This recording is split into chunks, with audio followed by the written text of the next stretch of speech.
పాకిస్తాన్ తనకు తాను ఎదగడం కంటే కూడా అటు చైనా సపోర్ట్, ఇటు అమెరికా సపోర్టే వస్తుంది. ఇప్పుడు అమెరికా కొంతకాలం పాటు F-16 గురించి ఆపేశారు కానీ ఇప్పుడు F-16 రేడార్ కి సంబంధించి అప్గ్రేడేషన్ కి $488 మిలియన్ అమెరికా ఇవ్వడానికి సిద్ధపడింది.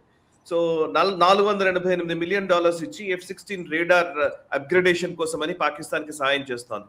దీన్ని ఎట్లా అర్థం చేసుకోవాలి అంటే, భారత్ ని ఇరుకున పెట్టడం కోసం అటు ఇప్పుడు రెండు దేశాలు అమెరికా అటు చైనా రెండు కలిసి పాకిస్తాన్ ప్రేరేపిస్తున్నట్టుగా కనబడుతోంది, సపోర్ట్ చేస్తున్నట్టుగా ఉంది. కరెక్ట్. ఇవన్నీ కూడా ఏంటంటే మనకు స్టాక్ మార్కెట్ లో ఈ మనం ఏమంటామంటే మన డిఫెన్స్ ఇండస్ట్రియల్ కాంప్లెక్స్ యొక్క యుద్ధాలు ఇవన్నీ కూడా. ఈ రోజు మనం F-16 కొట్టాం, JF-10C JF-17 కొట్టాం, మనం వాళ్ళ AWACS కొట్టాం. మనం ఇది ఏమవుతుంది, F-16 ఒక అంతకంటే తక్కువ జనరేషన్ ఉన్నటువంటి సుఖాయ్ తోటో లేకపోతే మనకు MiG-29 తోటో కొట్టింది అంటే కనుక వాళ్ళకి ఎంత సిగ్గుచేటు. వాళ్ళకి లాక్హీడ్ మార్టిన్ యొక్క స్టాక్స్ ఏమవుతాయి, దాన్ని ఎవడు పట్టించుకుంటాడు, ఎవడు F-16 కొనడు కదా రేపు.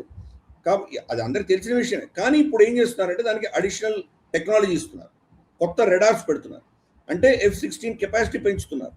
రేపు మళ్ళీ భారతదేశంతో యుద్ధం వస్తే కనుక మన నుంచి తట్టుకునేటువంటి కెపాసిటీ దానికి ఇస్తున్నారు. ఇది ఎందుకు ఇస్తున్నారు, రెండు అంశాలు. ఒకటి, పాకిస్తాన్ని ల్యాబొరేటరీగా వాడుకుంటారు మనకు వ్యతిరేకంగా, మనల్ని కంట్రోల్ చేయడానికి. రెండు, వాళ్ళ టెక్నాలజీ వాళ్ళు ఇవ్వకపోతే పాకిస్తాన్ దాన్ని సరిగా వాడలేకపోయి టెక్నాలజీ లేక వాళ్ళు కనుక దాన్ని కోల్పోతే దానివల్ల స్టాక్ మార్కెట్ దెబ్బతింటుంది, లాక్హీడ్ మార్టిన్ యొక్క ప్రెస్టీజ్ వాళ్ళ స్టాండింగ్ దెబ్బతింటుంది. అందుకని వాళ్ళ రెప్యుటేషన్ కాపాడుకోవడానికి ఇచ్చుకుంటున్నారు వాళ్ళు. సో పాకిస్తాన్ వాళ్ళని ట్రాప్ చేసింది.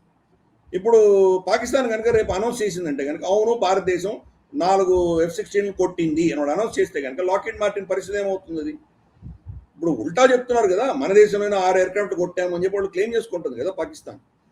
దానికి తిరిగి అవును భారతదేశం కొట్టింది, మా 4 విమానాలు పడిపోయాయి అని వాడు అన్నాడంటే లాక్హీడ్ మార్టిన్ మొహం ఎక్కడ పెట్టుకుంటుంది? మనం కూడా ఓపెన్గా ఇన్ని ఫైటర్లు కొట్టామని చెప్పాం కానీ మనం F-16 కొట్టామని అఫీషియల్గా చెప్పలేదు. బొలారీలో ఉన్నదే F-16.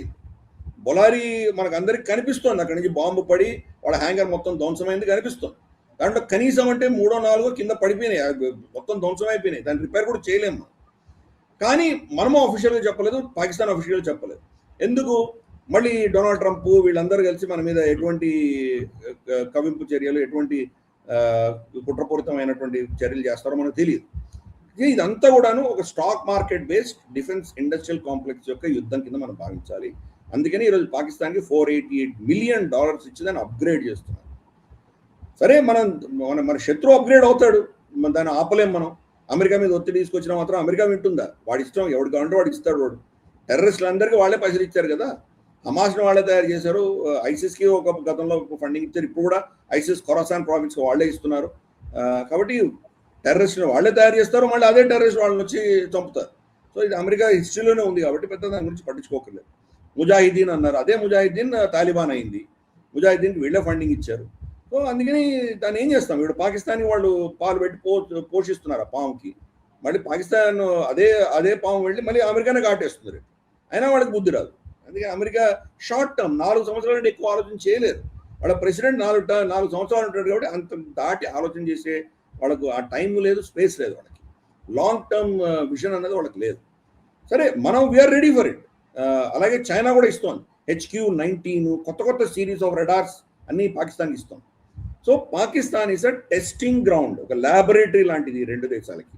వాళ్ళ టెక్నాలజీని టెస్ట్ చేస్తున్నారు. సో కాబట్టి మనం ఏంటంటే ఇందాక మనం ఫస్ట్ చెప్పుకున్నటువంటి ఈ టెస్ట్లన్నీ కూడా మనం మిజైల్ టెస్ట్ అన్ని ఇటువంటి చాలా టెస్టులు చేస్తున్నాం. ఎందుకు అంటే కనుక మనకు తెలుసు మన శత్రువులు ఎటువంటి టెక్నాలజీ పాకిస్తాన్కి ఇస్తున్నారు.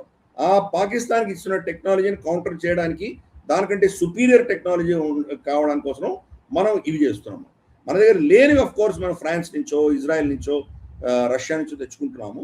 కానీ అవి కూడా క్రమేపీ మన దేశంలోనే మనం రీప్లేస్ చేసుకుంటున్నాము. ఫర్ ఇన్స్టెన్స్ స్పైస్ మిజైల్స్ మనం ఇజ్రాయెల్ నుంచి తెచ్చుకున్నాం.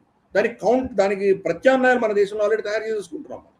ఈరోజు ఆల్మోస్ట్ 98% మన అమ్యూనిషన్ అంటే బుల్లెట్ దగ్గర తీసుకొని మిజైల్స్ దాకా భారతదేశంలో తయారు చేసుకుంటున్నాం.